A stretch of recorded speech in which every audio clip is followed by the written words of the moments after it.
you can't say Jesus didn't exist. If you walk into any university campus, into any history department, and say, I don't think Jesus really existed, you will not get a job.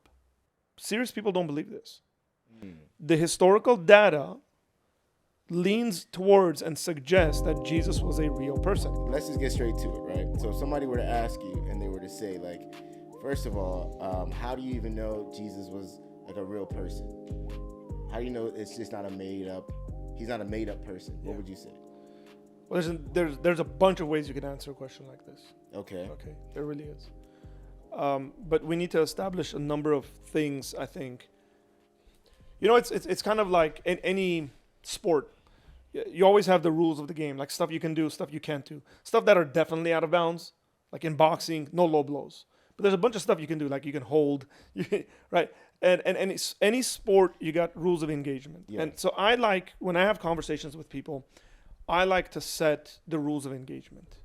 So I would ask them something like, you realize I can quote the Bible in conversations like this, but I'm not going to quote it as the Word of God. I'll just quote it as a historical resource. And there's absolutely nothing wrong with that. And Christians need to realize that. Now, there's a difference between saying, well, I believe it because it's the Word of God, and I know it's the Word of God because it says it. Like, that's circular reasoning. You can't do that. But if I were to say the Bible makes certain claims, well, then that leaves it up to academic research of whether those claims are accurate or inaccurate, or whether we should trust it or not. And my response would be, like, if I quote the Bible and you tell me you can't, I would ask you for reasons why I can't. If any Bible scholar, conservative, liberal, Christian, atheist, quotes the Bible as a resource, that means I can quote the Bible in this conversation. Are you okay with that?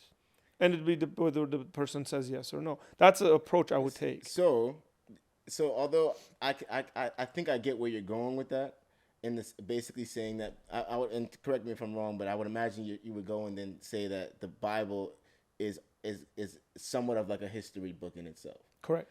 If that statement were true, I would imagine somebody who has the question of was Jesus a real person would not accept the Bible as a real historical book, and would almost look at it like, if I have a Harry Potter book, Correct, yeah. how could I just say that Hogwarts is a real place? You know what I mean? So like, absolutely. So what would you say to that person to even to back it up? Like, I would tell them who agrees with them. That's a serious scholar on the matter. There's no one on the planet, virtually, maybe there's one guy, two max, who think that the Bible is a completely made up book, or at least like instead of just saying the Bible, because we're talking about Jesus here, right? We can just boil it down to the Gospels. Okay. Right. So just for the conversation's sake, for it to be more like solid. Okay. Is there any New Testament historian, New Testament scholar, and I mean Christian or non-Christian? So tell me the best non-Christian New Testament scholar on the planet. Mm-hmm. Okay. Arguably, that's a guy named Bart Ehrman. Okay. Okay. Does Bart Ehrman think Jesus never existed? No. He thinks Jesus was a real person. And even he would say, if you walk into any university campus, into any history department, and say, I don't think Jesus really existed, you will not get a job. Like, this just is not a thing. The idea that, what's called Jesus mythicism, by the way, that Jesus was a myth, like made up character, is just, serious people don't believe this. The historical data leans towards and suggests that Jesus was a real person. Now, that doesn't mean he was God. That doesn't mean he was the Son of God. That doesn't mean everything in the Bible about him is true. It doesn't mean any of that stuff. It just means there was a guy 2,000 years ago named Jesus who did a number of things, and his followers ended up worshiping him as God. That's all that means. It could all be false. But you can't say Jesus didn't exist. To defend that position, you are completely outside of the realms of any historical inquiry. So let me put it this way. And I love this one because I like this example specifically, because my philosophy background. Okay. I compare these two characters a lot. Okay? Socrates and Jesus. Socrates is arguably the father of philosophy. Okay, now, Okay. in philosophy, we have Socrates is used kind of as our marker, like Jesus is with the calendar. Okay, so whenever you're studying historical philosophy, you say pre-Socratic philosophers, and then Socrates and afterwards. Oh, wow. Okay, so he's the guy that separates the pre-Socratics from the post-Socratics, right? Okay. So oh, cool. So let's ask Socrates. Did Socrates really exist? I've never met anyone who said Socrates didn't exist. Like, you can't walk into any respectful yeah. institution and say, I think Socrates was a myth. And people are like, yeah, cool. What are the things we know about Socrates? So did Socrates write anything down himself? No. Everything that we know about Socrates, almost everything is written down by Plato, his student. Okay, cool. Plato tells us Socrates essentially went to a prophet, right, the oracle at Delphi. And the oracle at Delphi said, Socrates, you're the wisest guy, and not the smartest, but the wisest man in all of Greece. And he goes, essentially, I'm not. There's this conversation. And the reason why Socrates is because Socrates actually admits he knows nothing. That's the journey. How did Socrates die? So Socrates is martyred. He's killed for the sake of philosophy. So he is brought up on charges before the Athenians for corrupting the Athenian youth and being an atheist. Now, being an atheist in that day wasn't the same as atheist today. The charges were he denied the pantheon of the Greek gods. Socrates still believed in like a creator deity of sorts, it seems like, but he denied the Greek gods. So they said he was a atheist, right? And he was corrupting the youth. What he was doing was essentially going around and asking young people why they believed in the gods and whether they had good reason to believe in the gods. And how do we know that we know anything? Like, these are sorts of questions. Like, he would publicly go around to the marketplace and be like, hey, can I ask you a question? Like, how do you know that's true? And that's doing philosophy, essentially. But he essentially, they offer him to he can say he was wrong. He says no. His friends say, hey, we can get you, like, out of the city. He says no. He drinks poison and he dies. Like, that's what we know about Socrates. So he's considered a martyr for philosophy. Wait, he drank poison knowing it was poison? Yeah. Yeah, like, he... Okay. Yeah. All right. He like martyred himself for the sake of philosophy. And so everything we know about this guy is predominantly written by Plato. Now, Plato ends up having a student named Aristotle. Aristotle ends up being the teacher of Alexander the Great. But these are the big three in philosophy, right? Socrates, Plato, Aristotle. What's the earliest writing that we have of Plato? Right. Now, clearly he wrote earlier, but what's the earliest copy that we have? It's about 700 years after Plato existed. 700? 700. Oh, wow. And I think if the numbers haven't changed and we haven't discovered anything crazy, I think we have about 49 copies worldwide of Plato's writings about Socrates, about 700 years later. But nobody goes nuts over this. Nobody goes, no, Socrates didn't exist. Plato didn't exist. It's all made up. Now, scholars in studying Plato will say things like, well, we see a projection of Plato's thought in the sense of like, there's like Plato, earlier Plato and later Plato, which makes sense. Everybody is reasoning and they're going to grow in that. Sometimes scholars will even say, well, we think this is authentic stuff from Socrates that Plato puts in the mouth of Socrates. And then there's some other things where they would say, we think this is Plato putting his ideas in the mouth of Socrates. So there's debate amongst what are called Platonic scholars, right? Okay. Like, so people who study Plato, which is fine. But then I want to compare that to the New Testament documents. Let's do it. So, okay, cool. Did Jesus write anything down? No, Jesus didn't write anything down. Did his students write anything down? Yes. it seems to be the case. What's the earliest document we have of something one of Jesus' students wrote down? 120 to 170 AD is the earliest fragment we have from the Gospel of John. That's pretty early. In comparison to the 700 years. Correct. By the way, in comparison to stuff we have from antiquity period. And when you're saying this, just so people understand, what you're saying when you give that 130 after death of Jesus, what you're really saying is that's not when the papers were written. That's just the oldest physical copy. Correct. Yeah, and what we have is even actually like a really tiny fragment from the Gospel of John. Got it. But that's fine, even if we didn't have that.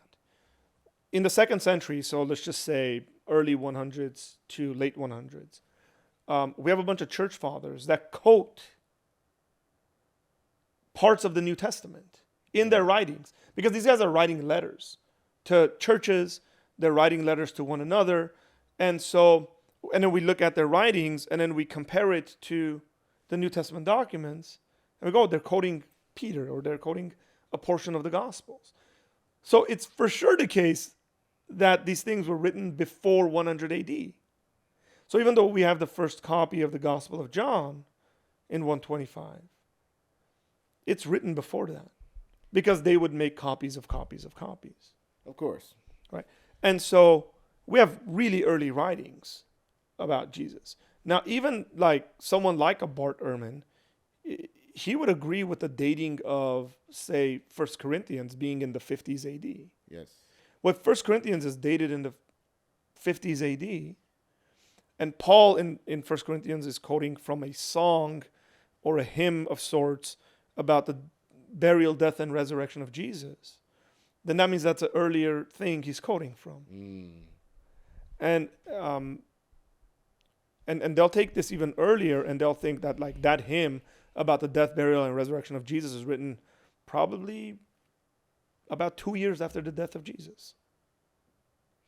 Okay, so then let's say somebody would say, all right, Arthur, I get. Let's say Jesus was a real person. When first of all, my struggle with reading the Bible then becomes it's not like the Bible is written like a history book is, where the claims are of things that we've seen, right? Like I haven't read all this like the studies of Socrates, but I would imagine they're not saying that Socrates rose people from the dead. They're not saying that Socrates healed people from being blind and things like that. Yeah. So then, now that the Bible has history and what may appear as magic also in the same book, how do you then prove that Jesus not only was a real person, but did the miracles that he spoke about? Yeah. So I think a lot of times we get sidetracked with these conversations. And I think they're very unnecessary, okay? Because I don't think it's really like my job to sit there and prove to you that Jesus raised Jairus' daughter and he did this, turned water into wine or something like that. Like, because we have nothing to compare it to other than the text that it's written on, right? So what I would say is just focus on the resurrection of Jesus. Okay. So here's the way I would work it backwards. And Paul says this in 1 Corinthians 15.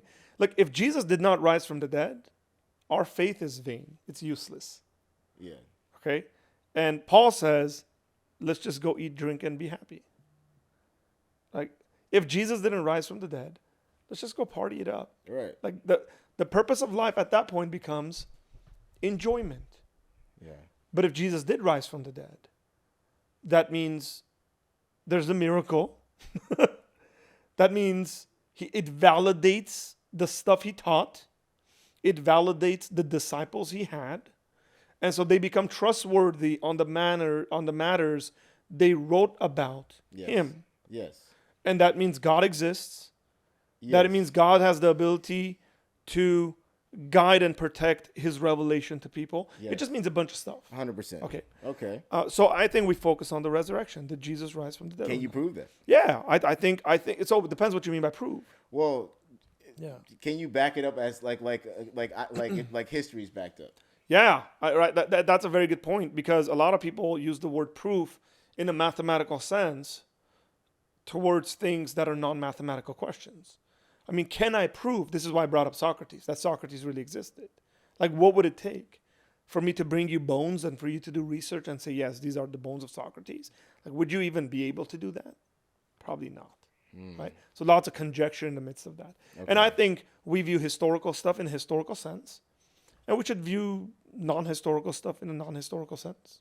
And the bigger the claim, the more like proof people are gonna need, right? Because because if you say Julius Caesar was a real person, yeah, and I read that in my history book, okay, but he's an important guy. He's an important guy, but it's like they're not saying that Julius Caesar was God. You know what I mean? So like, or resurrected. You know what I mean? So like, I'm just saying I understand why people want. Oh, trust me, I get it. Even in the Bible, doubting Thomas. Yeah, Thomas. He was there, and he was like, "Look, if I don't see Jesus right now, yeah." So I'm very. But I get it. I get that people have natural and rational objections. Yeah. It's normal. This is weird stuff. Like, I don't think Christians are sitting there saying, yeah, like, people just resurrect left and right. We don't believe that. Of course. Yeah. Right? And so we get it that people are going to have issues. I would say we all have these issues. So the question really becomes whether the evidence suggests a certain conclusion or not. Yes. And if it doesn't, then that's fine. Okay. And if it does, then that means you got to make a certain sort of decision. Yes. Right. And I want to announce, I like how you're honing in on the resurrection, because it to your point, if you can validate the resurrection, it in a way validates the rest of the miracles and other things as well as the whole purpose of the faith and things like that. Yeah, because then you look at Jesus saying stuff like, "Hey, this is the purpose of the Son of Man, to come, be betrayed into the hands of sinful man, and be killed and rise on the third day." It's like, oh. Yeah. He did it. No, literally. Right? I mean, that's one thing to say that. It's another thing to do that, right? Because it's like such an out there statement. So I'd say, cool. What are the claims that we know? By the way, this is not my genius. Okay. I'm not a genius. Okay. This is predominantly the work of a scholar named Gary Habermas. Gary Habermas is probably the best scholar on the resurrection of Jesus. He's a Christian. And this is called the minimal facts approach. So here's what Gary Habermas likes to do, is he goes, I want to give credit to the people that are as least charitable to the Christian claims as possible, but still within like the academic rigor, right? So he says, what are the things that people can give me about Jesus that I'll take? So like, he existed, right? That he had students, that there were claims that he did miraculous works. Claims. Yeah, not that he did them, but there are claims about him. Okay. That his students had claims. That he was killed under Pontius Pilate. That's a historical fact. Yeah, that he was killed under Pontius Pilate. Yeah. Backed up outside of history books outside of the Bible. Yes. Okay, we'll follow. Let's go. And that a number of days after he was killed, his disciples went around teaching. He physically came back from the dead and ascended into heaven. Okay. Those are claims. Okay. Right? Like, people grant these claims. Okay, so people, and that last one is interesting. So like the apostles actually being people who they really believed this. Really believed it. And then what about the apostles' death? Because I know that was something that. Yeah. So the sixth, I think the sixth aspect of the minimal facts argument is something and they were willing to die for these claims. In various places around the world. Yeah. Okay. So it's like, cool. Okay, let's work with that. So what is the claim? What is the major claim? Well, Jesus is killed. He's placed in a tomb. People know where the tomb is. As a matter of fact, we're told the name of the guy who owns the tomb, Joseph of Arimathea, who's a politician, by the way. right? Like Joseph of Arimathea is in the Sanhedrin, which is the political ruling officers, representatives for the Jewish nation. And so he's buried there by Joseph and by Nicodemus. Both of those guys, by name, it says it. The cool thing about this is, if it says it by name and you write it down in a book, people can go, of that generation, can go, we should maybe ask Joseph and Nicodemus whether it was actually them in their tomb. So they can go verify it, instead of them making general claims like, he was buried in some tomb somewhere. So these are internal clues that we get that we should pay attention to in the literature. If you're coming up with a lie, why name people? Right? Like, I don't know, like your family situation with brothers and stuff like that. But like, if I was going to come up with a lie, to my parents, I wouldn't come up with a lie and bring my brother into the conversation. Because then then my parents go to my brother and go, did you guys do this? Yeah. And my brother goes, no, I was playing. And then I'm caught. It's more opportunities to real-time fact check. Yeah. It's like if I were to say the president of Puerto Rico is me. I'm the president of Puerto Rico. Yeah. People could clearly say, Yeah. that's not true. Easy. Okay, so I get what you're saying. Yeah, and so the Bible has a lot of these clues within them: names, places, locations, and locations like the burial site, or where something happened. Jesus went from here to here.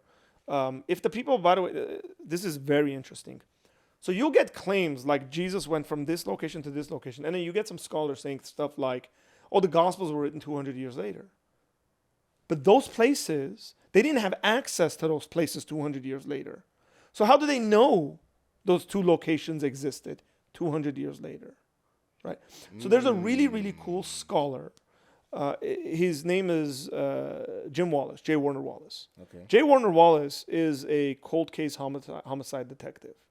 Oh, wow. In L.A. Brilliant man. He's written a number of books looking at the claims of the Bible, specifically the resurrection in the New Testament, but he's looking at it from the lens of a cold case detective. Okay. So he's really good at his job, by the way. You can go look at his track record and the cases he solved off of like the randomest stuff. Oh, wow. And he's looking at it and saying, what are the clues I can piece together? And he was an atheist who studied this stuff and ended up becoming a Christian. Wow. So go read his books. He's got really cool books out there. And so it's cool reading his books and listening to his lectures because he'll notice things that you and I like just don't. And some of it is the stuff that I just mentioned. As a cold case detective. Yeah. When you don't have that many clues, but you're able to kind of like piece together what really happened. Yeah, it's like so-and-so said that the guy who killed the woman was wearing an orange shirt. And it's like, oh, we missed that in our original investigation because the guy we arrested 2 days later had an orange jacket in his closet, right? And so they didn't make the connection. Yeah, no, yeah. And then 30 years later, they're like, whoa, how did you guys miss this one? And they revisited and figured stuff out. Yeah. So it's that kind of stuff. I'm following. And we pay attention to that stuff in the Bible. Because if you're coming up with a lie, why put yourself in that situation? 100%. Okay. So it needs to be paid attention to. Names, especially names and places. So here's what we know. Jesus is killed under Pontius Pilate. He's crucified. He's buried. 3 days later, there's people running around saying he came back from the dead. Now, if that took place, what would be the best way for them to just destroy this Christianity thing before it gets going? Say that he didn't really... Okay, you can say that, but the best thing probably would be to go to the tomb. Oh, of course, yeah, and prove that like he's go still here. Go drag his body out. He's still in here. Bring it into Jerusalem and say, what? Who? Yeah, he's clearly dead. Yeah. So the other thing I'd like to say is there's a better lie. Like, why put yourself in a situation where you are coming up with such a hard lie to prove? Because the claim is he physically rose from the dead. Mm-hmm. There's a better lie if you're coming up with a lie. And it's that he didn't physically rise from the dead. He spiritually rose from the dead. Because nobody can prove that wrong. Well, then you didn't really rise from the dead. Yeah, but it's like, oh, it's a spiritual experience we had that validates this. And like nobody can disprove it. Now, the way I like explaining this is it comes from a philosophy mind exercise. And it's called the pink elephant in the lobby. Okay. And so suppose you and I were traveling, staying in the hotel. I go out for dinner. You stay in, I come back. And I come back and I'm like, hey, bro, you won't believe what just happened. Like, what happened? I was like, on my way up, there was a pink elephant in the hotel lobby sitting down on his laptop, just working away. And you're like, no way. That's one of those crazy ideas. I go, dude, we go downstairs right now. You see it? I'm right. Yeah. You go, cool. We walk downstairs. We have two options. You look at there and you go, there's no pink elephant. To which my response is, dude, I must be one of those really, really special people that can see the pink elephant.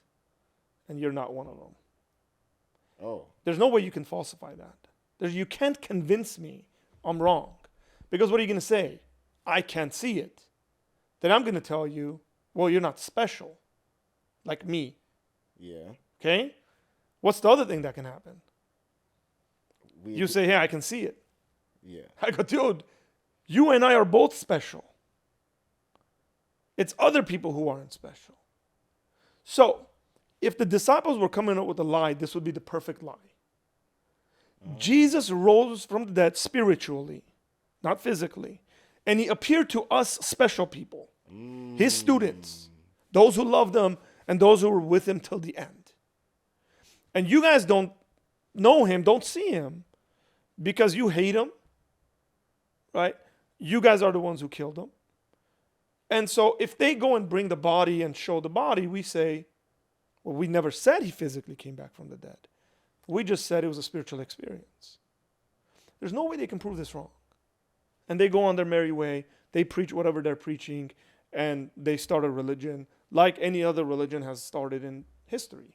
Some kind of a claim on some kind of a spiritual experience. Yes. Okay, cool. Right? But they don't do that. They come up with the hardest thing to prove. He physically rose from the dead.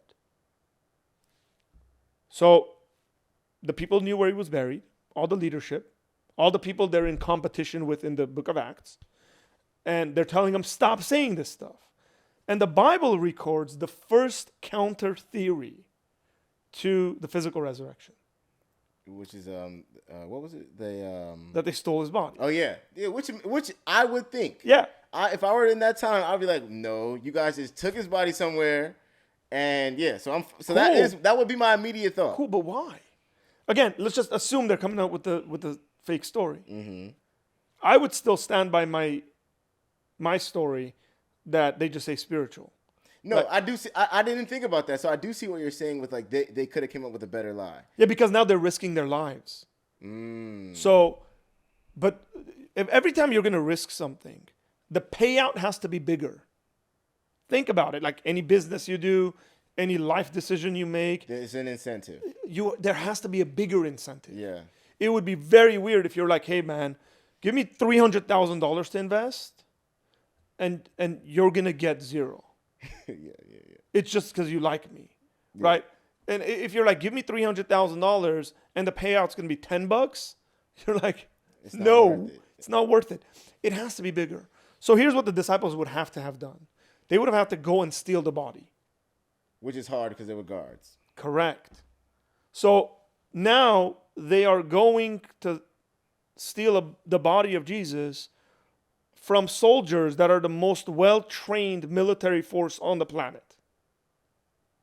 So I don't know what your background is, bro, but I'm 38 years old and I got a gut. And even when I didn't and I was not like that, it would have been very hard if you said, hey, you got to go take down these 5 2 UFC fighters. Yeah, or these like 5 Green Berets, or like the best military Navy force on SEALs. like dudes that can kill you with like random stuff, right? Yeah. This is what the Roman soldiers of the day are. They're the best military force. They're always on guard. They're always in training. By the way, they are also in Jerusalem, which is known to have regular uprisings. We know from the historical record that Pontius Pilate had a letter written to him by Caesar telling him, dude, I'm sick and tired of these uprisings. The next uprising is going to cost you your life. So Pontius Pilate is on edge. Everybody's on edge. Nobody wants an uprising on their hand. Okay? There's a big military presence in Israel, in Jerusalem specifically. So they're going to have to go. They don't really have weapons because it was illegal for the Jews to have weapons. So they wouldn't do these uprisings.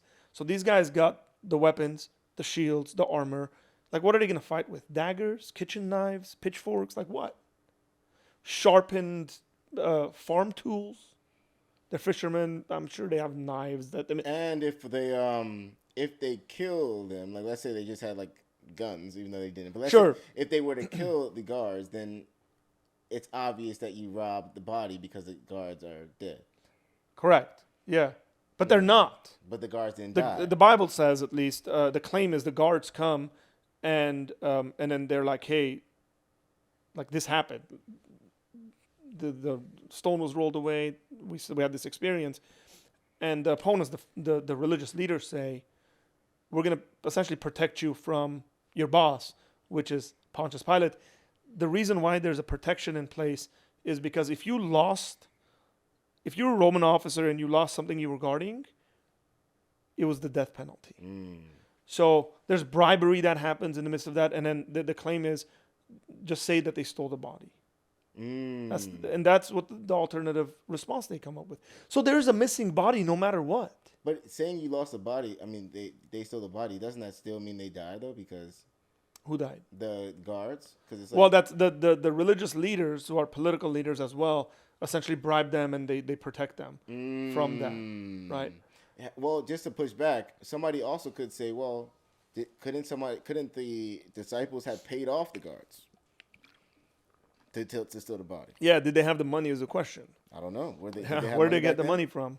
Jesus is a very poor, by all accounts we have. And his apostles were Jesus poor too? is poor. Yeah, they're all fishermen.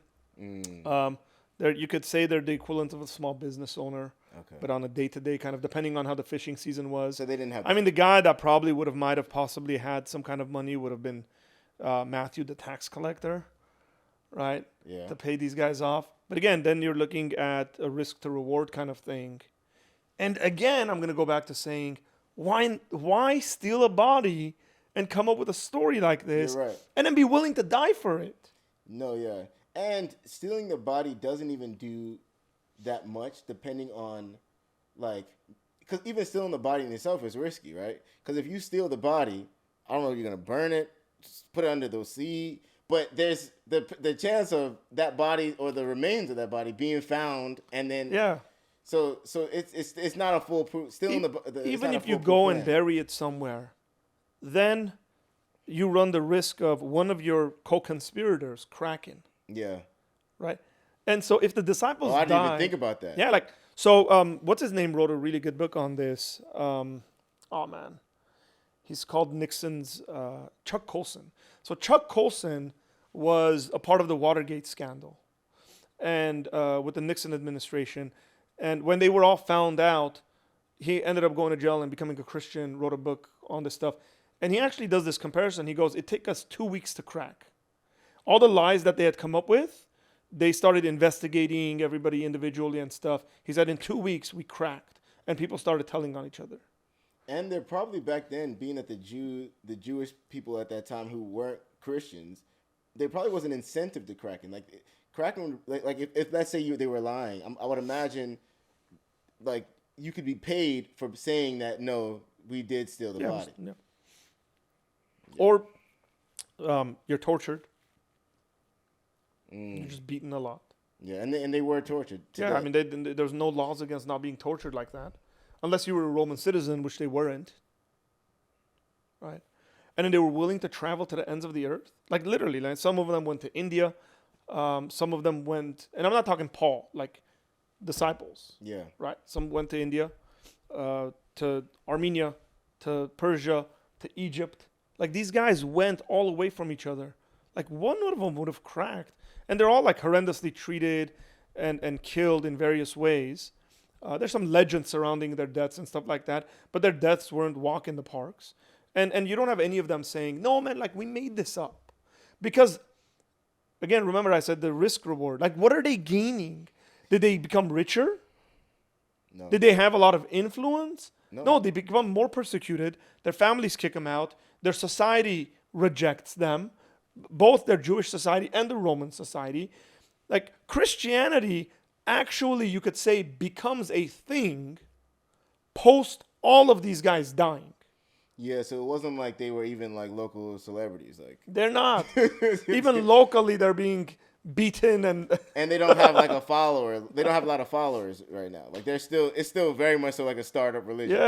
yeah. Okay. And so the incentive there just doesn't make sense to me. Steal the body. Again, if there is a better lie to tell, come up with a better lie. You might have gotten.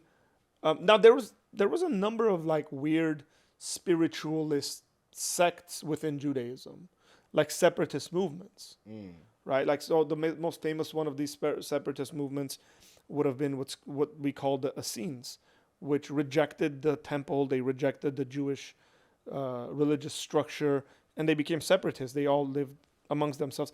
As a matter of fact, the Dead Sea Scrolls that we have that everybody speaks about is a result of the Essenes being separatists and copying this stuff down and then like hiding it in different places, right? But they're separatists. They're not a part of the main religious movement. So wait, so just to pause. The Dead Sea Scrolls weren't the Bible? It was like a different book? No, well, because they had scrolls back then. They didn't have books. Well, there wasn't a Bible. Yeah, they're copies of these scrolls that they stored in different places. But they also, like, I think amongst the Dead Sea Scrolls, they also found, like, shopping lists and stuff. Like, so it's like a bunch of stuff that was written that was kept. Okay.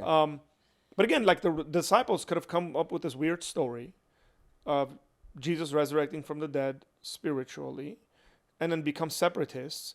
And then whoever would listen to them would have become a part of their movement. And they would have been cool with it. Like, they would have become, their lives wouldn't have been on the line. They wouldn't have been saying, no, this stuff, like, you need to accept this or else you're going to hell.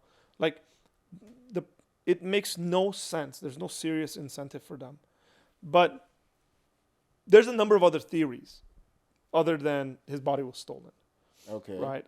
So let's name them, I think. One of them is that Jesus didn't really die. Like, so he's beaten, he's put on the cross, people assume he's dead. They think he's dead. And under that presumption, they take him and put him in a tomb, thinking he's dead, but he's really not.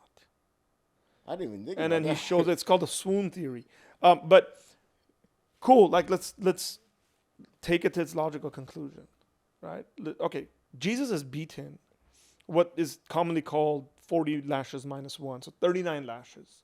Okay, so anybody who's seen the Passion of the Christ, they're beating him with these whips that have like metal and they have scraps of glass and stuff like that, like at the ends of them. So it's meant to like cut into your flesh as they're beating you. There's not normal whipping. Mm-hmm. So that's the way they're beating Jesus. Crazy. So they beat him enough where he's bleeding quite a bit. I should also add that the Romans had perfected the art and science of crucifixion. The Romans were crucifying. Like it was like a mass production sort of thing. They regularly crucified, and they got really creative with it, by the way. Now, the crucifixion is not a Roman invention. It's an invention of the Carthaginians from North Africa, but the Romans perfected it. They knew how to kill people. Sometimes they just put people up on crosses to just embarrass them. They were already dead. So they'd kill people and then put them up on a cross, and they usually would put them like on the roads leading into a city as a sign and power of Rome. Just don't mess with Rome. And they put people up there naked. Okay. But so crucifixion generally kills you by you suffocate, like your lungs get filled with water. You can't breathe anymore, so you suffocate and die. Is that just due to like starvation? It's the way you're hanging and you can't take breath. You can't take a breath. So every time if you're hanging on a cross, the way they've crucified you, in order for you to take a breath, you got to pull yourself up and breathe, and then you obviously have to drop yourself back down. So your lungs collapse essentially. So that means you died kind of quick. No. Really? Yeah, you died. It's takes long time. So you can breathe a little bit. You just can't like breathe. Yeah. But and then pulling yourself up and your hands on the nails. Yeah. Oh. Well, they probably nailed you from here. Oh, really? Yeah. I always thought That's it was what like the middle of the hand. the research seems to suggest it's here, and they would tie you too with ropes. Okay. But because it makes sense to nail you between these two bones, right? Oh, because I was always interested in like how you could get a nail in without breaking the bones. Because they said his bones didn't break, right? Well, yeah, that's correct. You're right. But so Jesus dies fairly quickly. Okay. So the question is, why does Jesus die quickly? And again, here it goes back to these hints within the story that we need to pay attention to. So Jesus is hanging on the cross. There's two dudes around him. They're crucified as well. And there's a storm that comes about. And everybody's kind of panicking and trying to take off. And these soldiers go around breaking the ankles of the guys hanging on the cross. Why would you do that? So that they wouldn't be able to push themselves up and take a breath. So they'd hang fully and die. They get to Jesus, and one of the guys says he's dead. Right? And it could be that he's dead because of the beating he took. Most likely he's dead because of the beating he took. And he's bled out and died. Or a combination of both on the cross. So the other one one of them takes a spear, and where does he stab him? The side. The side. And then the Bible says, water and blood came out. Well, why is it water and blood? Because his lungs have been filled with water. He's dead. Oh. So this is the medical, so someone who's a doctor who's reading this is immediately going to pay attention to that and go, yeah, dude, these guys have done enough crucifixions to know how to fact check whether someone's actually dead or not. That's why they stabbed him on the side. Yeah. So they can make sure he's dead. Not to kill him. I didn't really wonder, but it was like, did you really have to do that? Yeah, it's very unnecessary. It is unnecessary. Dude, okay, so okay. Overkill, right? Right. He's already dead, or he's gonna die. But they're really good at what they do. They're killing machines, and they're like, hey, we better make sure he's really dead. So they stab him in the side, and water and blood comes out, and it's like, oh, he is dead. So they don't break his ankles. It's unnecessary. He's dead. They take him down. But let's just say he's not dead. Even at that point, he's got a stab wound to the side. He's been beaten and bled for hours now. He's been crucified on a cross. They take him down. They put him in a cold, damp tomb. And they roll a 2-ton rock in front of it. Somehow Jesus still bleeds there. And nobody's giving him any medical aid. He's in the tomb. He's able to roll away a 2-ton rock, come out and present himself to these Roman soldiers that he's back from the dead in a semi-dead state, show up to the disciples, and he's like, I'm resurrected in glory. And they're like, yes, and not like, dude, get him a doctor. And convince them that that's what's happened. And then somehow disappear off the face of the earth so that the disciples run around teaching. Is that a reasonable theory? And then not to mention the fact that if he did live, then he has to be in Hitler hiding, correct, to never be found again. But he's still alive. Yeah. And nobody. Yeah. So okay. So he's not aging or something. Or let's just say he takes off and lives in obscurity somewhere. What does he gain out of it? Yeah. Yeah. Nobody knows that the scheme worked. It's sort of like there's a joke about a pastor who skips church on a Sunday. He fakes being sick, and he goes golfing. And God's kind of looking at this guy, and they're playing golf, and the guy takes a whack, hole in one. And then the angels come to God, and they're like, hey, why'd you allow for that to happen? And God says, well, he can't tell anyone. He can't celebrate his hole in one. He lied about it. Right? It's sort of that. Who are you going to tell? Hey, man, this scheme, I know this religion that's being but it was all my scheme, but I'm still alive. On your deathbed. You can't. It just doesn't work. Yeah. So that's the he really wasn't. There's a theory that Jesus had a secret twin. So Jesus got a twin brother.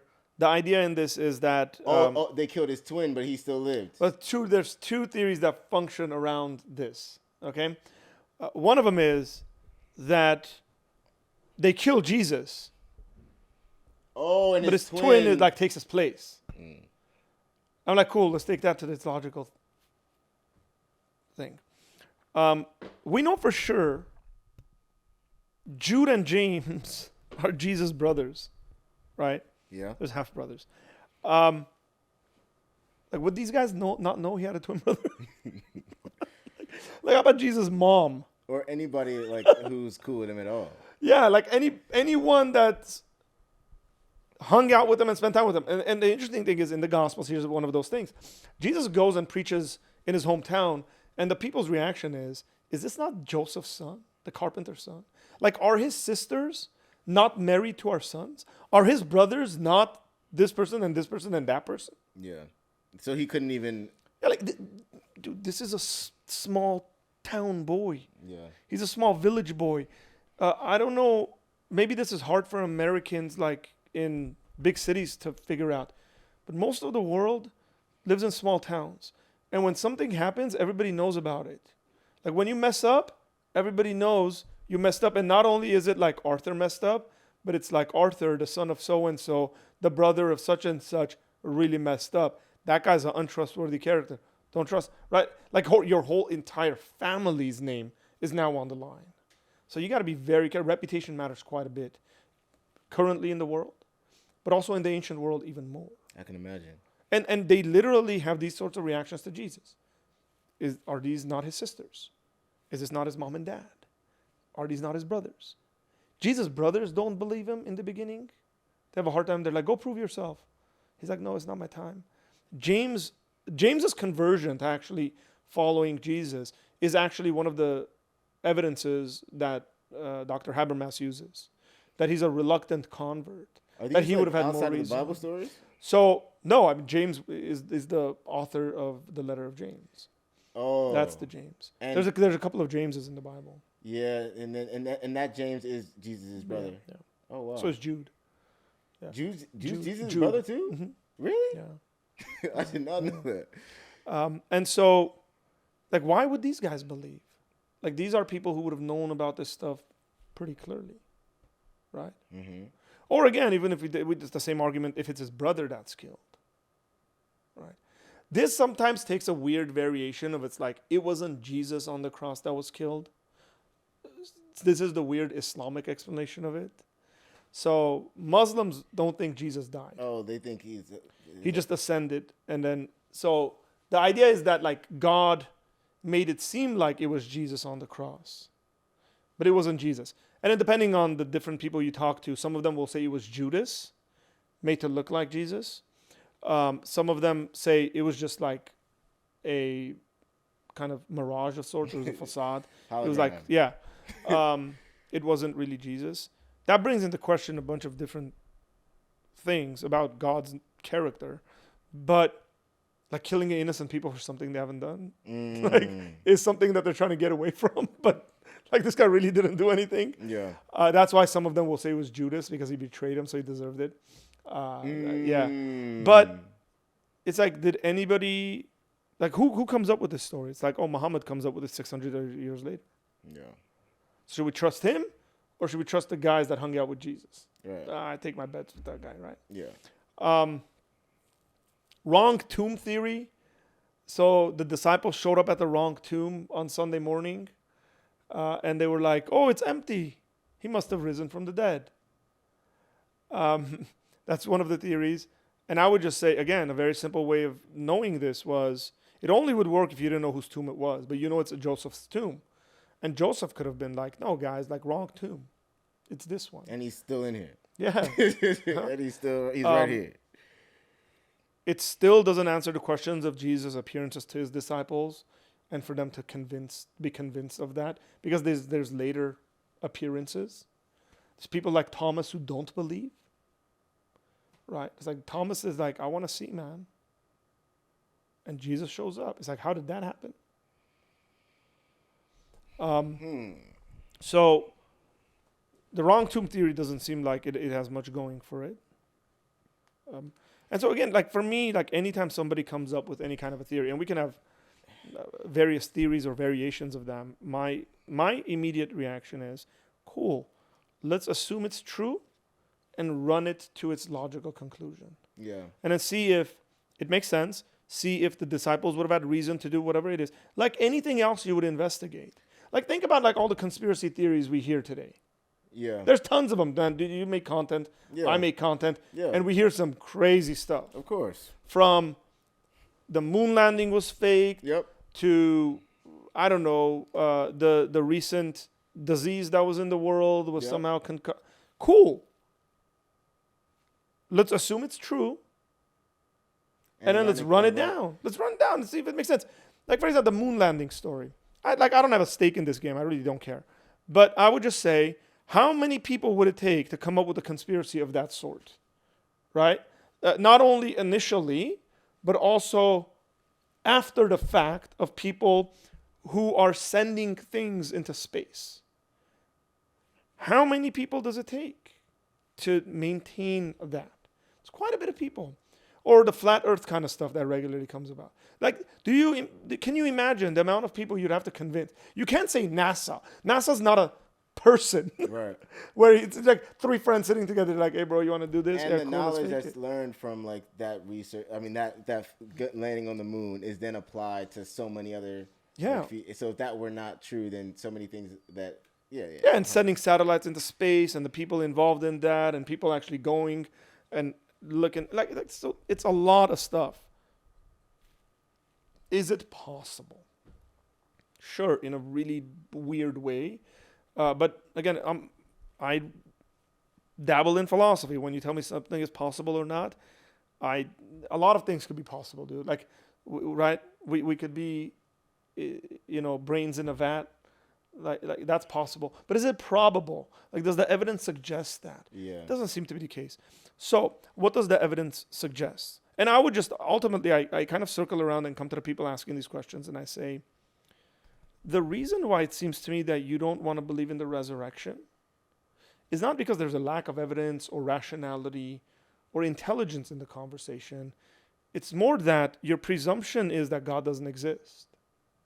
But let's just for 10 minutes assume God existed. Would God be able to do the sort of stuff that we're talking about, like bring someone back from the dead? Well, if God created the universe and everything in it, if there was nothing and then there was something, and the beauty and the intelligence that we see, whether it's just generally in creation, the mechanism of it in ourselves and everything that works so well together to be finely tuned for us to have the sort of life that we get to have. Mm-hmm. If God has the ability to do that, if God has the ability to create something from nothing, do you really think it's beyond God's ability to bring someone back from the dead? That seems pretty rational to me. Yeah. And so then I would say maybe there's a presumption there or a presupposition that you just don't want to think that there is a God. And maybe there is. And then maybe you could have a conversation with someone about, like, is there any arguments for God's existence? And I think there's plenty of arguments for God's existence, right? Whether you come at it from a scientific lens, whether you come at it from a philosophical sense. I think the arguments are, not all arguments are good arguments, right? Like there's arguments I think are good. There's arguments I think are like, I can see them being good or bad. Yeah. And then there's arguments that I think are just bad. Yeah. Right? And like, I don't stop being a Christian for me to hear an argument about God's existence from another Christian and be like, that's a bad argument, man. Like, don't say that to anyone, please. Yeah. And then some of them being good. Yeah. Okay. And it's like, well, I got 2 or 3 or a combination of 2 or 3 arguments that I think work really well together to give me evidence to think that there's a God. And so it really comes down to this. Am I reasonable and rational to believe that there's a God? Yeah, because I'm making my decisions on rational and reasonable evidences, arguments, as I am with anything else, right? And when I'm looking at the resurrection, I'm basing it on the way we do history. Julius Caesar went and did X thing. Cool, how do we know about it? Well, it's in his writings. He said he did it. is that enough reason for me to just reject he did it? Doesn't seem like it. Like I can't just go, no, he's writing it himself, must be lying. No, maybe he's right about it. Alexander the Great is a really good example of this. I think the earliest documents we have about Alexander's conquest is like 200-300 years after he lived. And I like how you keep referencing other history points, because basically what you're saying is the same way that the other history that we've studied has been developed and been gotten to a point where we learned it in history class is the same way that the Bible kind of like got to the point of being able to tell us about how these things came about. Yeah.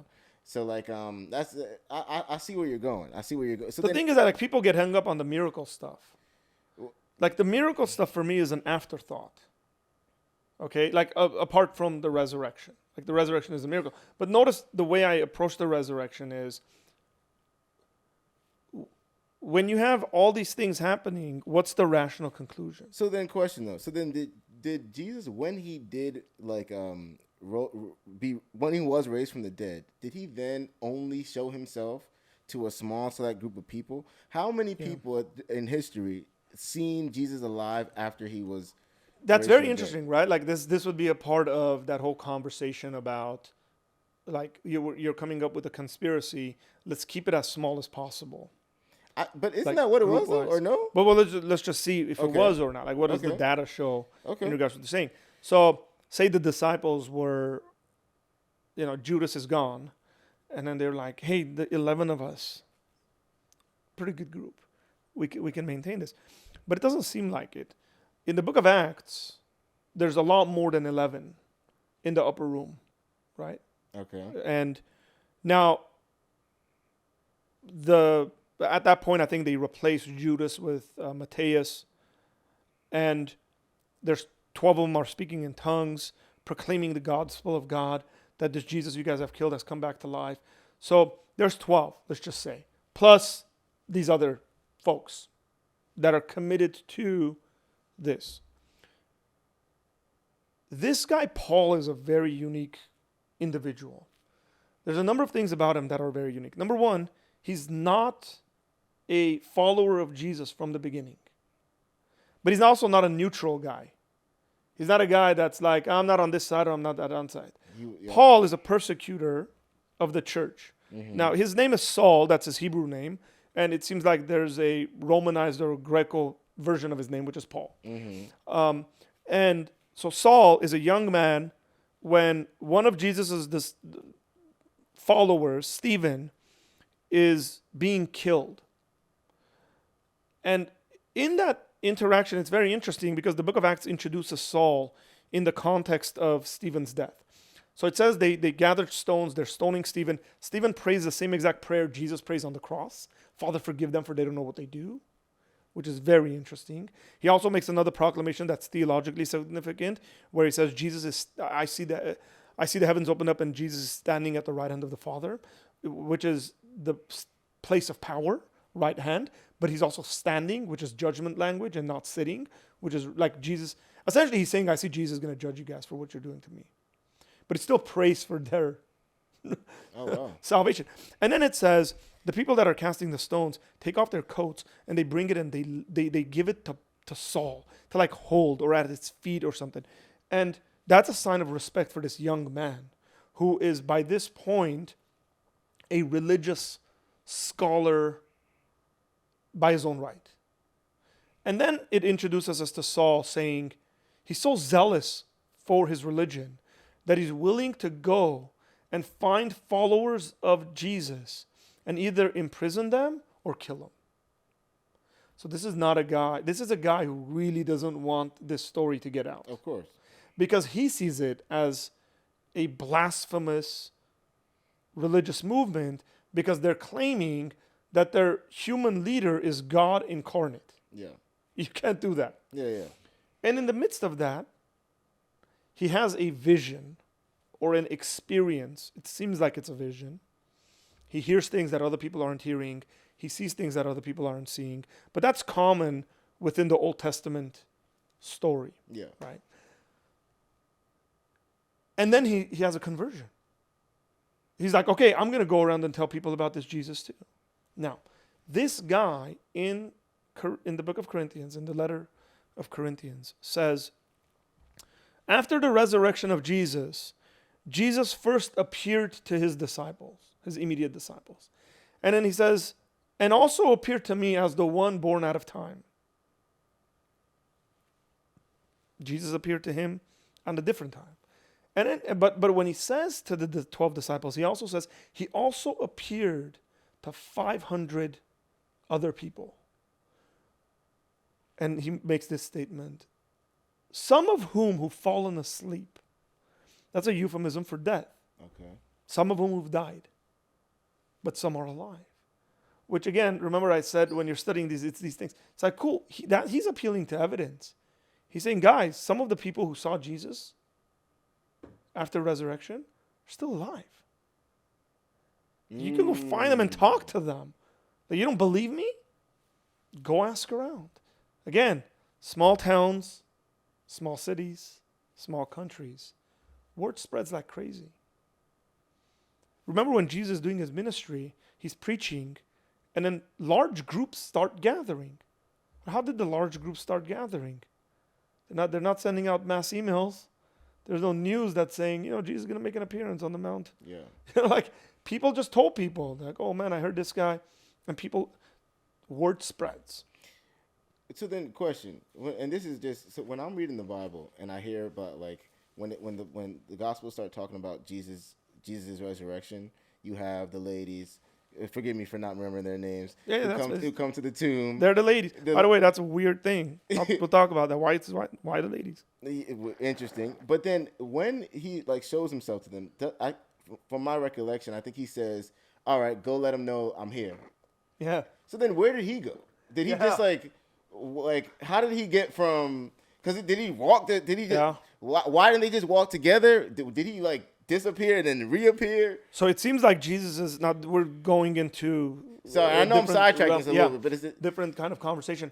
It seems like Jesus' post-resurrection body is able to do things that our natural bodies can't do. Okay.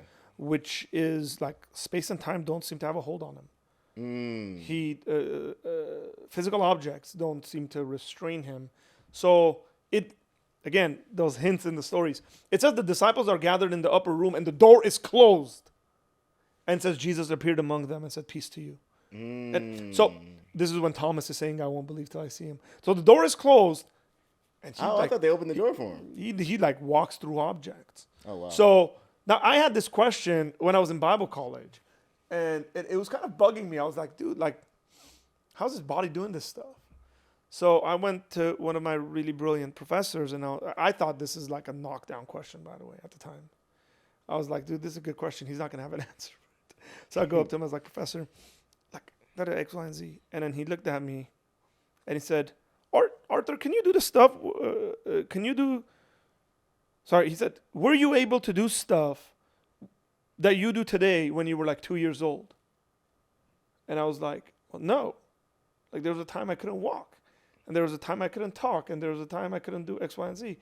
And he said, okay, so why is it so hard for you to picture our bodies that are post-death bodies doing stuff that we can't do now? Right. And I was like, dude, that was a really good answer. I was like, man, it seemed to me like you've heard this question before. And he was like, yeah, I think I sort of have. But again, that's a rational answer. Yeah. That why can't we look, if you're assuming post-death existence, by the way. Of course. Somebody has to assume that. Makes sense. Someone has to assume that for this conversation to carry on. Yeah. But if somebody assumes post-death existence, then it's just a part of our growth process where we have the ability to do things that we can't do naturally now. And that makes sense to me. Okay. So yeah, he's moving in weird kind of spatial dimensions. So then if you didn't get a chance to see Jesus, you really just kind of had to take the word of those who said they did. Yeah. Essentially, though. Correct. And then, but I would imagine, like, there's within those, like, people who probably wouldn't just say that.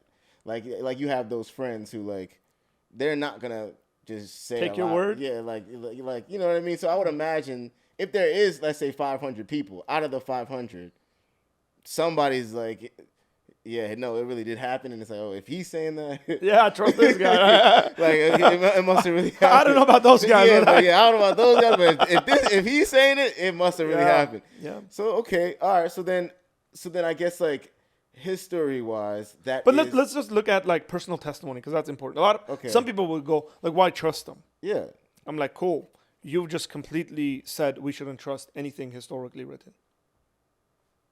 Until the last 150 years since we had pictures or videos.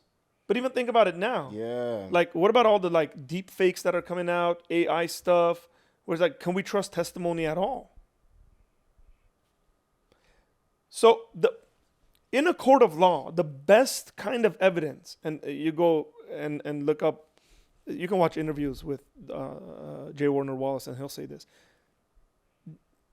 Eyewitness testimony is better than DNA evidence. DNA evidence? Yeah.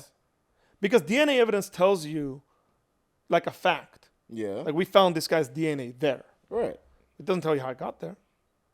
But you know he was there. Yeah. Like it could have been like he was there like 8 days before the murder actually happened. Oh. And like hair fall off of him. But eyewitness testimony is the best evidence.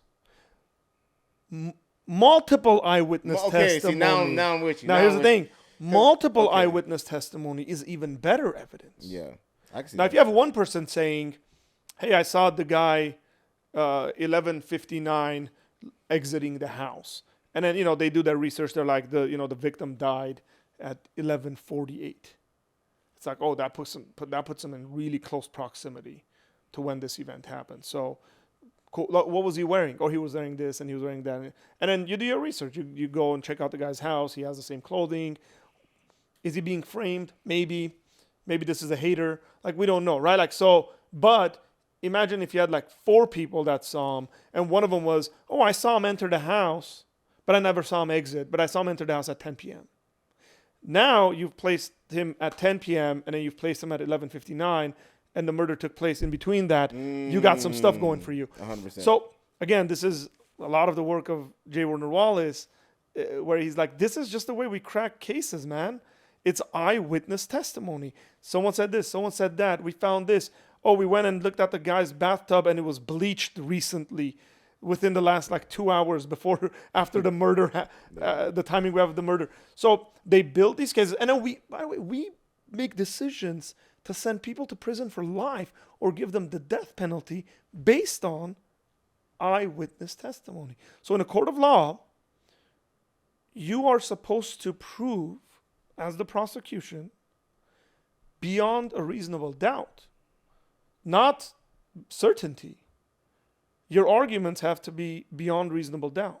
If you meet that criteria and the jury is convinced beyond reasonable doubt, then they find the person guilty. And that's all I think we're asking people to do as Christians. Like, I'm not asking for certainty, right?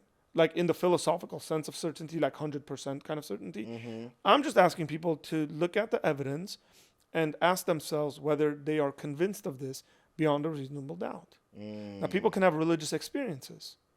Cool. Like religious experiences for me are maybe like a step below eyewitness testimony. Because when you have multiple people saying this happened, the other thing J. Warner Wallace says is, if we show up to like a scene and we have multiple eyewitness folks who claim that they saw this, and we separate them, he says the first thing we do is separate them. Never want them together. You find out these people say they saw this, you don't allow them to talk to each other because that can contaminate stuff. It can actually mess with their memory. Okay? So this is crazy. So he goes, we separate them, and then we ask them. He says if they have almost the same exact story with the same exact details, they're suspect. Like they got together and made this story up. It's too good to be true that they all are explaining the events the same way. He says you never expect eyewitness testimony to tell you the story the same exact way. Because people don't notice different things. Yeah, exactly. People are paying attention to different stuff. Like the doctor who saw the accident is going to notice the doctor might notice like the heavy breathing of the person that's dying. where the police officer might notice something else. Yeah. And your average, like Joe, might just notice the accident itself, right? Yeah. So here's what, again, I'm just quoting this guy. Right? Yeah. He says when we read the Gospels, we see exactly what we expect as detectives. They have intricacies and they don't align perfectly. And he goes, we don't expect them to align perfectly if they're right. They're going to have differences because John is seeing things differently and his attention is on different stuff. And Mark, which seems to be dictated by Peter, is seeing things differently. And Luke, who's doing his interviewing people, it seems like, his compiling information, is gathering different sorts of stuff, right? And Matthew's doing it different. And he goes, you put it together, and you go, yeah, we see all the differences. So one of the Gospels, Jesus shows up at the Gerasenes, I think, right? Like, so there's a demoniac there, the guy who has a legion of demons. And one of the Gospels says, this guy comes rushing, Jesus is casting out the demon. He says, get out. And then he says, how many are you? He says, legion. The guy cuts himself. He lives in the graveyard to have him chained up. The other gospel says there's two guys in the cemetery. There's not one demoniac. There's two. And then people go, well, this is an inconsistency in the gospels.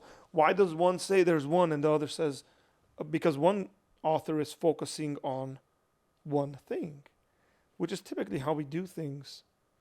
Like, you walk into a room, there's 15 people there. You go up to the guy you know best. You have a conversation with him. After the party, I come to him and I go, hey, what was he wearing? Like, oh, he was wearing a blue shirt. I go, well, what was so-and-so wearing? They're like, dude, I don't know. No idea. Yeah. I don't remember what he was wearing because you didn't pay attention to that. But imagine you had like hyper attention disorder or something. You like walk in there, you're like, and afterwards you're like, this guy was wearing this that guy was wearing that guy's shoes were dirty, that guy's this. You're a different sort of person. You're gonna tell me information differently. Yeah. And I just expect people's testimonies to look like this. And I could see that. It's rational. It's very reasonable. It's the way we operate. And sometimes people sit there and they're like, no, I'm still going to be skeptical. It's like, but you don't live your life like that. You know what's interesting? I think like when I think about like now that you explained to me how history works, when I think about just like the way history is taught to us, like it almost feels like when you learn about Martin Luther King, when you learn about the Egyptian history, like whatever it's taught in, like like just in high school and in elementary, it feels like the law almost like confirms this history. Like it feels just so certified. Yeah. But when I think about how it got to that point of being taught in schools, it got there in a similar fashion as the Bible got put together. But it doesn't feel that way when it's taught. And now I don't know. Like I think my perspective of just like how the Bible, like, I think what you're saying really puts a lot more respect on the Bible in itself. You know? So this is called like common sense. Yeah. So there's an aspect of philosophy that's called common sense philosophy, and I view this as there's different apologetic methodologies. This is called a cumulative case approach. What I'm doing, I'm just putting it all together, right? And I agree with you. You brought up Martin Luther King Jr. Yeah. Here's a guy that is very important to the history of the United States. What do we know about him, right? We know he was assassinated. And who was there to see his assassination? So am I going to trust the people that were present? Or am I going to trust, say, somebody sitting in an office somewhere that's like keeping tabs on him? Now, information can come up about someone, right? Like we know that he was being like followed by the FBI. And maybe there's some information they have that other people don't have. That's fine. Bring it into there. We see, is it rational? Like, does it fill in some gaps in his life that otherwise wasn't filled in? But let's just say the question is, what was his favorite breakfast? Who am I going to trust on that, man? Am I going to trust his wife? Am I going to trust his kids? Or am I going to trust some historian let's just say, that is like studying him, who isn't relying on information from his wife and his kids. Like, it would be really irrational for some guy to come and say, I have a PhD and I've studied Martin Luther King Jr. Great. Please tell me what his favorite breakfast was. And he goes, well, we've decided in this endeavor to be objective, not to talk to people who had a bias about him. And so we didn't include his daughter and his wife in this study. And I'm looking at him, I'm like, why not?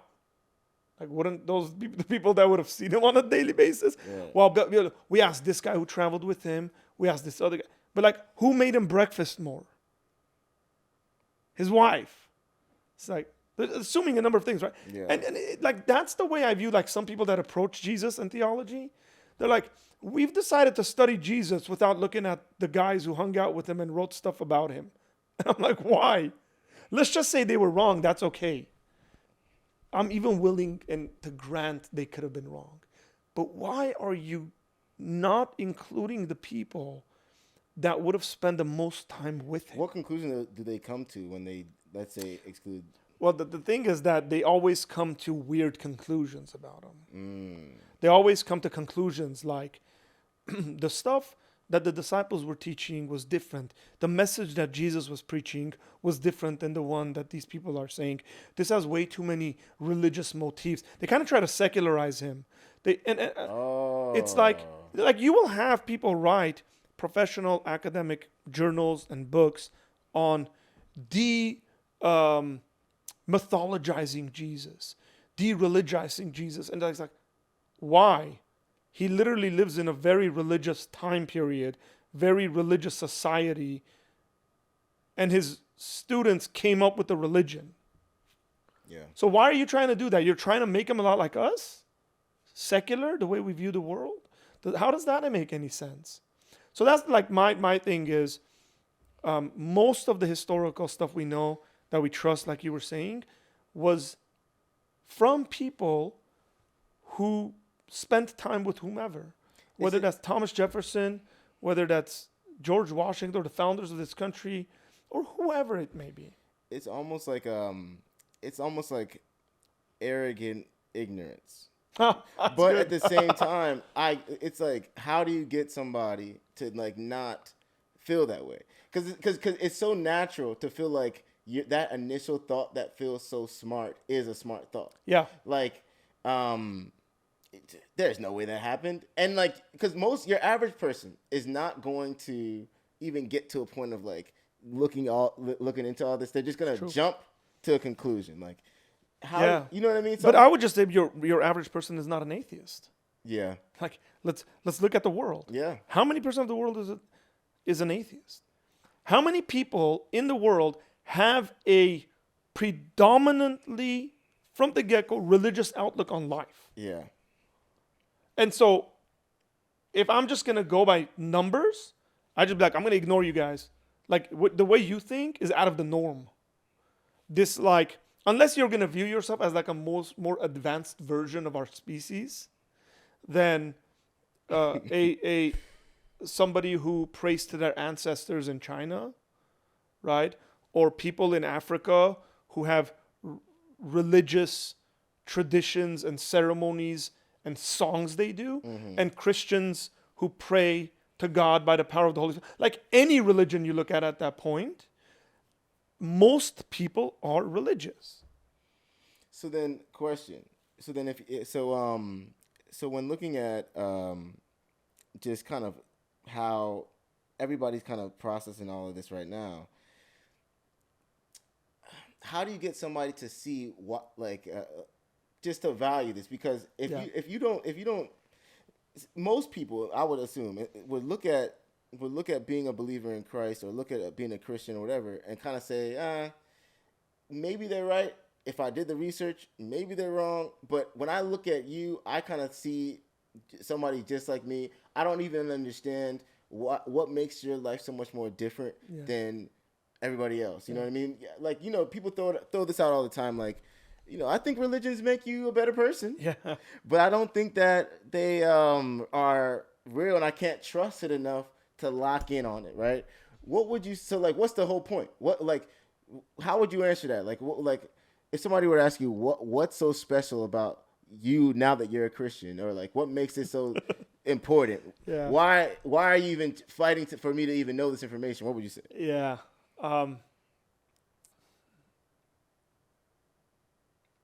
Let me define the purpose of apologetics. Okay. Okay. It's simple. There's two things apologetics does. Mm-hmm. One is that it reassures and gives good reasons for somebody to know what and why they believe it, Christianity to be true. So it is for the building up of the Christian person. Mm-hmm. Now, the other one is that I think it gets rid of weeds and barriers for people who don't want to believe, who are skeptics. It's not going to fully convince people because ultimately people need to make a decision. Mm-hmm. But it gets rid of barriers. It's like, oh man, I thought this thing was really smart and a really good argument. Yes. And then I read this book or had this conversation and it's not that good anymore. Mm-hmm. So I'm closer to believing it. Yes. And if I can sit down and have a conversation with someone and take them from point A to point B, I don't always expect to take someone from point A to point Z. Mm-hmm. That's lifelong work, man. That's a Of lot of course. different stuff goes into that. Yes. But I go, hey, what's the best thing you have against Christianity? And they're like, this. Yep. I'm like, cool, let's talk about it. And if at the end of it, they're like, man, that put some serious doubt in that thing. I'm like, cool, I'm good. It's a good conversation, walk away. Of course. Now, why does it matter? Yeah. Because if I'm right, the person in front of me is going to spend eternity separated from God. Mm. Not in the joy and happiness and grace and the beauty of God. Mm-hmm. If I'm right. Okay. If I'm wrong, not much changes. Okay. Unless some other religion is right, but then we can speak about that. Mm-hmm. So that's one. Okay. I don't immediately go to it's going to make you a better person.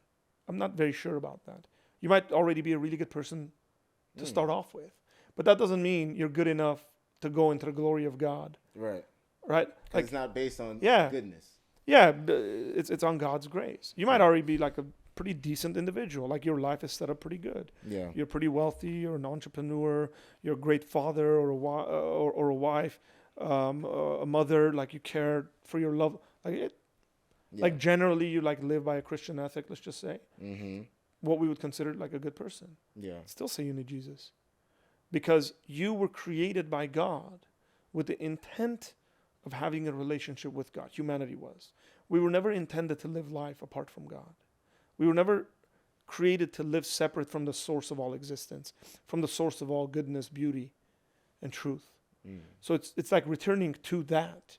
What I would say is like returning back to the garden for humanity. Mm-hmm. And so the point is for you to be reunited with God. Now, there's an added caveat to that, is that you get to spend eternity with God as well. And so I will just reflect maybe on, why should I care about that? I would say we tell people because we love people. So this is, Augustine said this in the 4th century. We tell people about the gospel because we love people. We want them to know the truth. I would add on to that is, it's a better thing for you to know things, for you to know the most amount of true things, rather than live your life falsely. So if Christianity is true, I want you to know that. As I want you to know whatever else is true, right? If you were under the assumption that, this is funny, because I got little kids and they do funny stuff. So, I'll mess around with my kids sometimes, and I'll give them like $1, and I'm like, here's $100. And my youngest son, who's 5, and when he was younger, he'd run around the house and be like, I got $100 in my hand, right? I get all really happy. Now, if he does that, my oldest son will be like, what? Let me see it. And he'll look at it and be like, Vagan, this is not $100, man. You've been duped. This is $1. Right? And why? Well, there's the added bonus of not having being $99 in the negative. Right. But he also just wants him to know the truth. Why is he telling him that? Because he wants his brother to know the truth so that he is not lied to, So he's not duped. Like, if you're under the assumption that 2 plus 2 is 2, and you keep going to the market, and people keep cheating you or whatever like that, like, it just makes no sense. You would want people to know truth. A part of the human endeavor, and this is true, there we go, right? Across the board, is a pursuit of truth. Yeah. And I want to, apart from like loving God and my family and being good to those around me, like I want to die knowing more true things than I know now. Like I'd be satisfied. This partly takes me back to what the Greek philosophers gave us. And the Greek philosophers, one of their major contributions to world history is this classical understanding of loving that. And it's unique that they use this word love because we don't speak like this. Loving that which is true, good, and beautiful. They said this is the pursuit of life. They actually said this is like the point of existence, the purpose. They used a word for it that meant like design, the telos, the purpose of life. And it's unique that they put beauty in there. Like loving that which is beautiful. And like loving good music and enjoying good music is being fulfilled. You're like fulfilling what you were created for. And truth, like the endeavor to know true things, is a part of this. It's as important as being good, virtuous, as loving beautiful things. Good art, good music, good food, good friends. And how would you say, and granted, I'm speaking from a very, what does this do for me perspective, but I think that's how people, for whatever reason, look at life.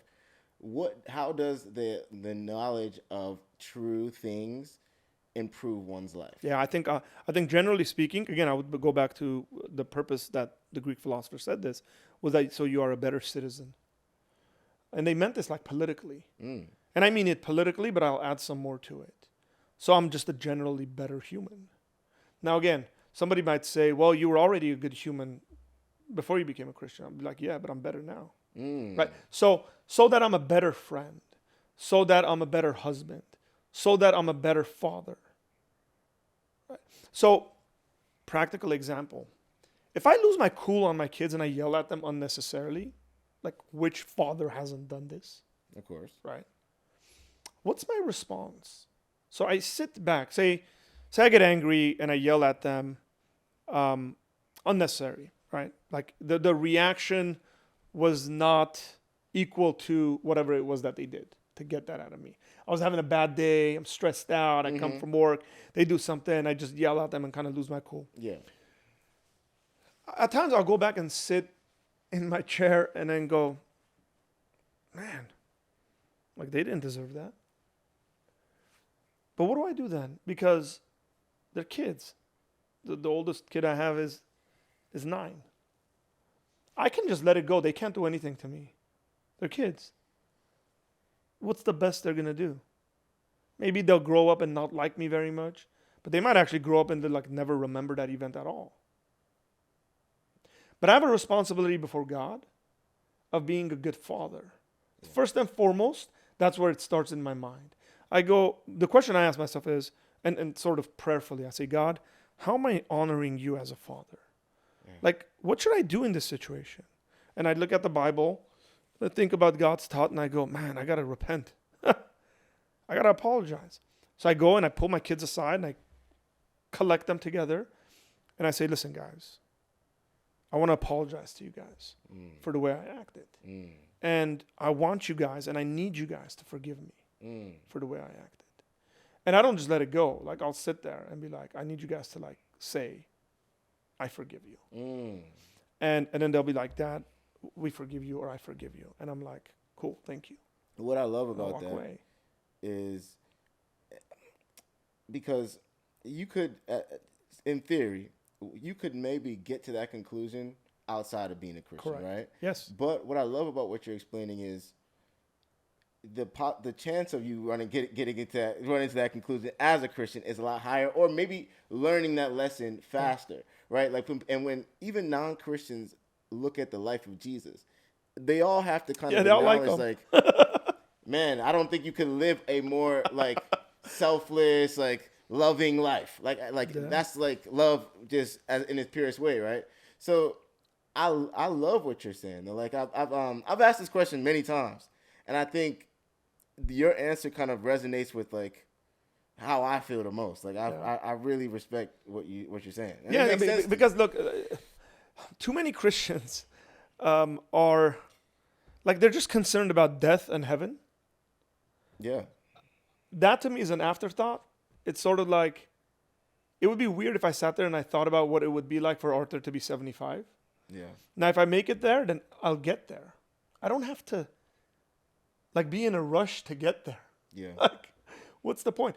If I'm guaranteed as a Christian, right? Like God's been gracious to me, He's forgiven me, I'm gonna enjoy eternity with Him forever.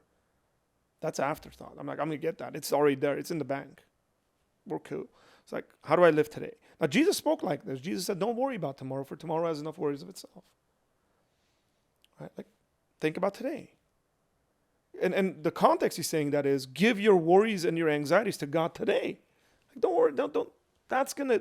He doesn't say there aren't gonna be any worries tomorrow. He says tomorrow will have enough worries of itself. Right? It's guaranteed. That's a part of life. That's a part of existence.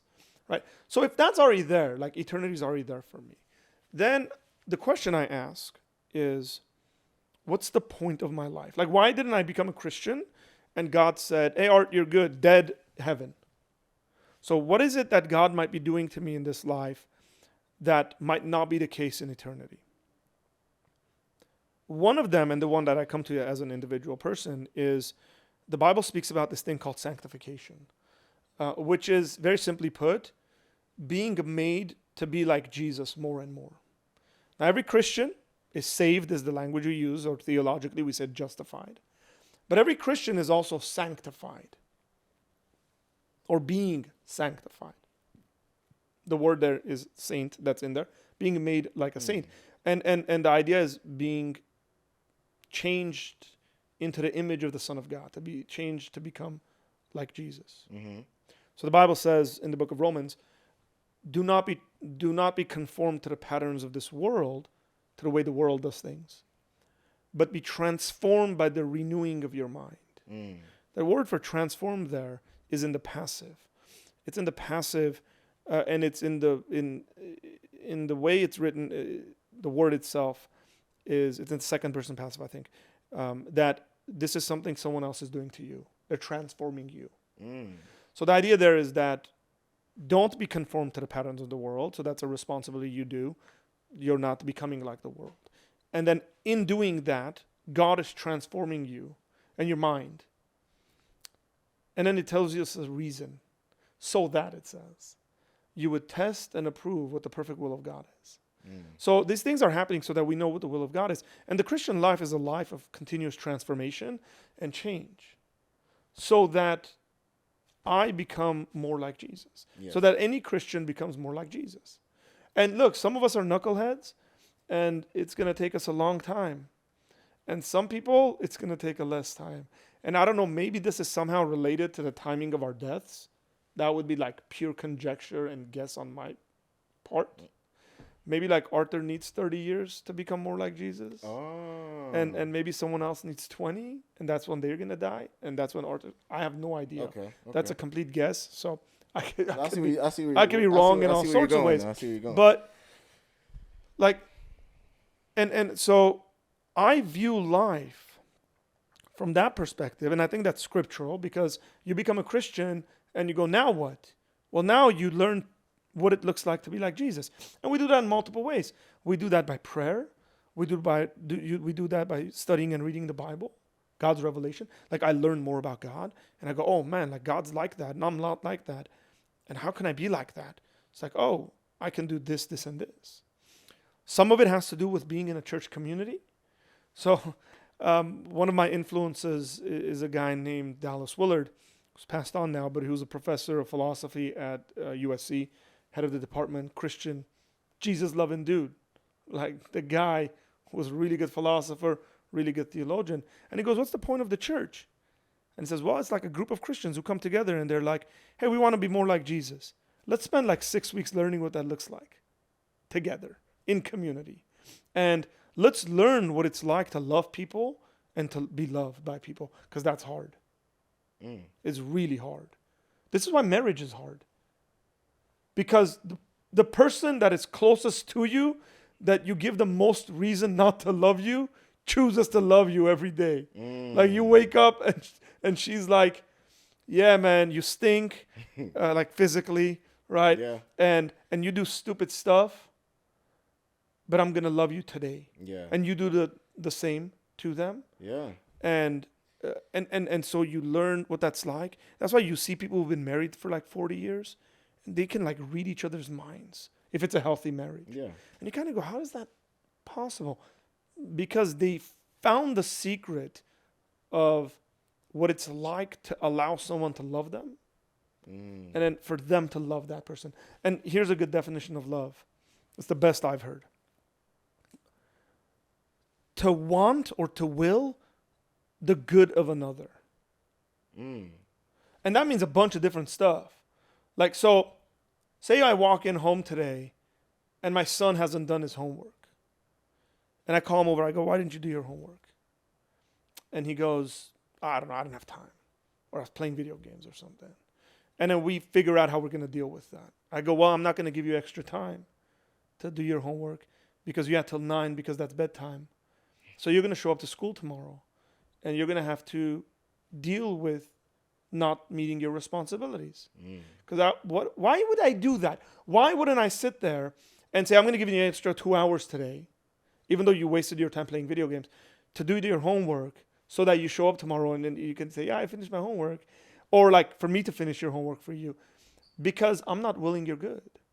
Like, I want you to grow up. You're 9 now, but there's a day you're going to be 17, and there's a day you're going to be 25, and you're going to like stay up till 3 a.m. and have to get up and go to work in the morning, and nobody's going to be there to cover for you. You got to be responsible. So I'm willing his good at 9 years old of what he's going to be like when he's 25 and 35 and whatever. That's love. I'm loving him. He's not going to like it in the moment. He's going to look at it and be like, Dad, like, you're being very cruel to me. Why didn't you let me finish my homework? And whatever, I got docked grades or whatever like that. Like, I don't care you got docked grades. For me, that doesn't matter. Like, you show up to me and you're like, I got a D. I'm like, did you do your best? Yes, I did. And I know you did. Like, dude, I'll post that on my fridge. That's the best D because you gave it your all. Wow. So I'm like willing the good for my kids. And I'll get in a fight with my wife because I'm willing her good. Not all fights are bad. Right? Like, not all arguments are bad. There's arguments I walk away from and I'm like, man, like, I love that guy more now. He's made me love him more. And that's the same way with my wife. That's the same way with my kids. Now, if I show up and he hasn't done his homework, but I know, like, he got home from school, he ate, he did homework, he went to soccer practice, he got back, he showered, he did more homework, and he's still not done, my response is not going to be the same. Yeah. I'm like, dude, here's an extra hour, do your homework. Yeah. Because he's trying, and I'm willing his good. So, I see what you're saying. Like, that's the purpose of life, man. Like, and I'm reflecting God, and I know when to show grace, and I know when to discipline. It's not a cookie cutter approach to, like, parenting, to loving. Of course. Some people you rebuke, some people you show grace to, and God's that way with me. Sometimes I do stupid stuff, and I go to God, and I'm like, I shouldn't even talk, because I know better. I know what's right and wrong. And I've just done this because I wanted to do it, because it felt good. Yeah. Yeah, and I think God kind of looks at me and goes, okay, going to try better tomorrow. Because he loves me, because he's my dad, right? Like, I'm already forgiven in Christ. I'm just owning up to my stupidity. And sometimes I do stuff and he disciplines me. He goes, you need to learn your lesson. Yeah. Because that's what's best for you. You need to be more disciplined. It's like, oh, man, I didn't show up to work on multiple occasions and they ended up firing me. God, why did you let them fire me? And God's like, because you need to learn your lesson, dude. Like, you keep doing the same thing over and over again. Right. You're irresponsible. You're lazy, X, Y, and Z. And so, like, I say that because the Christian life and the way I view apologetics is like that. I don't view apologetics like a lot of other people view apologetics, as in like it's just arguments. Apologetics for me is a defense of the Christian worldview and way of life. It's the way we think and process information and the way we live. That's what I'm defending. So I always ask I'll ask this question to people. Would you think the world would be a better place without Christianity? I need an answer for that. Well, yeah, I think the world would be a way better place without Christianity. Okay, cool. Give me the reasons why you think that. Because it seems to me, and in my reading, plenty of historians think like Christianity is a net positive for the world. Everywhere we've gone and planted churches, we've built educational institutions. The best educational institutions we have were originally Bible colleges. Go check them out. The oldest universities on the planet were Christian institutions raising theologians. Like St. Andrews, I think, is the oldest university in the world. Right? Go to Oxford. Go to Harvard. USC was a Bible college. Like, it was a Wesleyan Bible college that had one major. Right? Like, not that we don't have secular institutions, because we do. But like hospitals and orphanages. Like, why do so many hospitals and orphanages have a Saint so-and-so in front of them? And not something else? Oh, because Christianity's had a net positive on the world. So people go like, why should we become Christian? For me, you asked a personal question. Because I think I'm a better citizen. If you go and if you're dealing with people, and generally you can say this even people who are like pretty religious and live by a strict code, like you're probably going to be more comfortable with someone if you just know they're religious. Because you go, probably they have a fear of a higher authority, and so they're not going to cheat me in X, Y, and Z. Yeah. But if you get to know people closer, you go, oh man, this guy really cares a lot. And like, he's going to do this. If he told me he fixed my car, then he did. Yeah. That's just the reality of life. I'm not saying that's always right. And I'm not saying it's always right to say, well, this person's not religious, so therefore I'm not going to trust them. Because they might not be religious, but be very honorable as people. Yeah. And somebody could be religious and just be a scumbag. Yeah. I'm just generalizing here. course. It's not an argument. I'm just saying But I this is the think way people live their you're lives. breaking this down right now, though. I think you're making. It is the reality of existence.